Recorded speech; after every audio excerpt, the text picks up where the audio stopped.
everybody. Welcome back to our third installment of Charlotte's Web.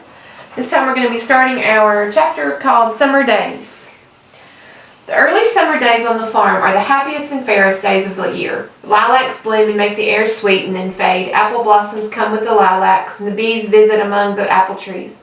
The days grow warm and soft. School ends and the children have time to play and to fish for trouts in the brook. Avery often brought a trout home in his pocket, warm and stiff and ready to be fried for supper. Now that school was over, Fern visited the barn almost every day to sit quietly on her stool, and the animals treated her as an equal, and the sheep lay calmly at her feet. Around the 1st of July, the workhorses were hitched to a mowing machine, and Mr. Zuckerman climbed into the seat and drove into the field. All morning you could hear the rattle of the machine as it went round and round, while the tall grass fell down behind the cutter bar in long green swaths. Next day, if there was no thunder shower, all hands would help rake and pitch and load, and the hay would be hauled in the barn on a high hay wagon, and Fern and Avery riding on top of the load. Then the hay would be hoisted sweet and warm into the big loft until the whole barn seemed like a wonderful bed of timothy and clover. It was fine to jump in and perfect to hide in, and sometimes Avery would find a little grass snake in the hay and would add it to the other things in his pocket. Early summer days are a jubilee time for birds. In the fields, around the house, in the barn, in the woods, and the swamp, everyone loved the songs and nests and eggs. From the edge of the woods, the white-throated sparrow, which must come all the way from Boston, calls, "Oh, Peabody, Peabody, Peabody." And on the apple bough, a phoebe teeters and wags its tail and calls, "Phoebe, Phoebe." The song sparrow, who knows how brief and lovely life is, says, "Sweet, sweet, sweet interlude, sweet, sweet, sweet interlude."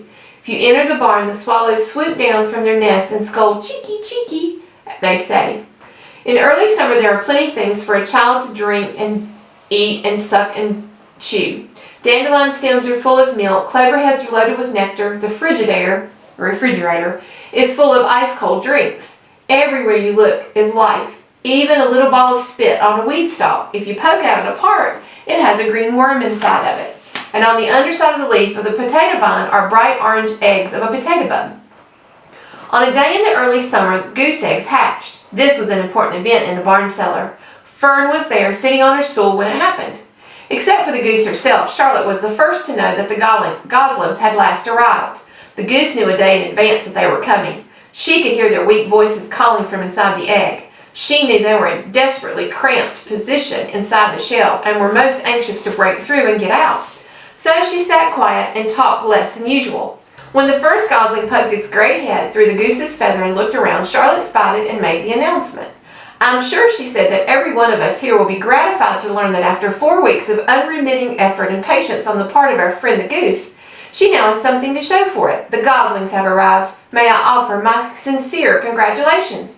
"Thank you, thank you, thank you," said the goose, nodding and bowing shamelessly. "Thank you," said the gander.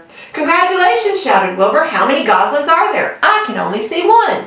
"There are 7, said the goose. "Fine," said Charlotte. 7 is a lucky number." "Luck has nothing to do with this," said the goose. "It's good management and hard work." At this point, Templeton showed his nose from the hiding place under Wilbur's trough. He glanced at Fern, then crept cautiously toward the goose, keeping close to the wall. Everyone watched him, for he was not well liked or trusted. "Look," he began in his sharp voice, "you say you have 7 goslings? There were 8 eggs. What happened to the other egg? Why didn't it hatch?" "It's a dud, I guess," said the goose. "What are you going to do with it?" continued Templeton, his round, beady eyes fixed on the goose. "You can have it," replied the goose. "Roll it away and add it to that nasty collection of yours." Templeton had a habit of picking up unusual objects around the farm and storing them in his home. He saved everything. "Certainly, certainly," said the gander. "You must have the egg. But I'll tell you one thing, Templeton. If I ever catch you poking your ugly nose around my goslings, I'll give you the worst pounding a rat ever took." And the gander opened his strong wings and beat the air with them to show his power. He was strong and brave, but the truth is, both the goose and the gander worried about Templeton, and for good reason. The rat had no morals, no conscience, no scruples, no consideration, no decency, no milk of rodent kindness, no compunctions, no higher feeling, no friendliness, no anything. He would kill a gosling if he could get away with it, and the goose knew that. Everyone knew it. With her broad bill, the goose pushed the unhatched egg out of her nest, and the entire company watched in disgust as the rat rolled it away. Even Wilbur, who could almost eat anything, was appalled. "Imagine wanting a junky old rotten egg," he muttered. "A rat is a rat," said Charlotte. She laughed a tinkling little laugh. "But, my friends, if that ancient egg ever breaks, this barn will be unbearable. Untenable." "What does that mean?" said Wilbur. "It means nobody will be able to live here on account of the smell. A rotten egg is a regular stink bomb." "I won't break it," snarled Templeton. "I know what I'm doing. I handle stuff like this all the time." He disappeared into his tunnel, pushing the goose egg in front of him. He pushed and nudged until he succeeded in rolling it into his lair under the trough. That afternoon, when the wind had died down and the barnyard was quiet and warm, the gray goose led her 7 goslings off the nest and out into the world. Mr. Zuckerman spied them when he came with Wilbur's supper. "Well, hello there," he said, smiling over. "Let's see. 1, 2, 3, 4, 5, 6, 7. 7 baby geese. Now isn't that lovely?" Wilbur liked Charlotte better and better each day. Her campaign against insects seemed sensible and useful, and hardly anybody around the farm had a good word to say for a fly. Flies spent their time pestering others. The cows hated them, the horses detested them, the sheep loathed them, and Mr. and Mrs. Zuckerman was always complaining about them and putting up screens. Wilbur admired the way Charlotte managed. He was particularly glad when she always puts her victim to sleep before she ate it. It's really thoughtful of you to do that, Charlotte," he said. "Yes," she replied in a sweet musical voice. "I always give them an anesthetic so they won't feel pain. It's a little service I throw in." As the days went on, Wilbur grew and grew. He ate 3 big meals a day, and he spent long hours lying on his side, half asleep, dreaming pleasant dreams. He enjoyed good health and gained lots of weight. And one afternoon, when Fern was sitting on her stool, the oldest sheep walked into the barn and stopped to pay a call on Wilbur. "Hello," she said. "Seems to me you're putting on weight." "Yes, I guess I am," said Wilbur. "It's at my age. It's a good idea to keep gaining." "Just the same, I don't envy you," said the old sheep. "You know why they're fattening you up, don't you?" "No," said Wilbur. "Well, I don't like to be the one to spread bad news," said the sheep. "But they're fattening you up because they're going to kill you, that's why." "They're going to what?" screamed Wilbur. Fern grew rigid on her stool. "Kill you, turn you into smoked bacon and ham," continued the old sheep. "Almost all young pigs get murdered by the farmer as soon as the real cold weather sets in. There's a regular conspiracy around here to kill you at Christmas time. Everybody's in on the plot. Lurvy, Zuckerman, even John Arable."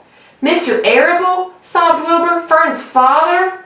"Certainly. When a pig gets butchered, everybody helps. I'm an old sheep. I see the same thing, same old business, year after year.